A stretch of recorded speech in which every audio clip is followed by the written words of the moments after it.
One of the main questions that people have about getting divorced is, how are we supposed to divide up all the stuff that we have? And the answer is, in New Jersey, courts divide up the marital assets and liabilities, because debts are treated as negative assets, through a process called equitable distribution. What is equitable distribution? It's really a three-step process.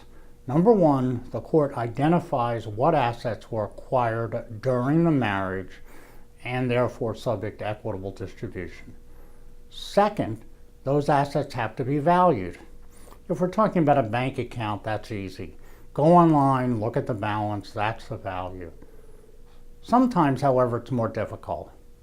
What's the value of a used car? You can use one of the valuation services like Kelley Blue Book or Edmunds. And then, what about a business? What's the value of a business? Well, that can get a lot complicated. Third, the assets that have been identified and valued have to be equitably distributed. What does that mean? Does that mean that each party automatically gets 50%? Not necessarily. New Jersey is not a community property state, and assets are not automatically divided equally. The goal is to do what's fair, what's equitable.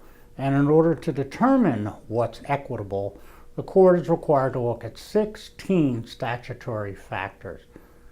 Now, most often, most assets and debts are divided equally, but that's a generalization. There's a lot of factors to consider. If you think you may be getting divorced and you want to know how a judge is going to look at your specific case, you need the experience of a very, very experienced New Jersey divorce attorney. You should give us a call.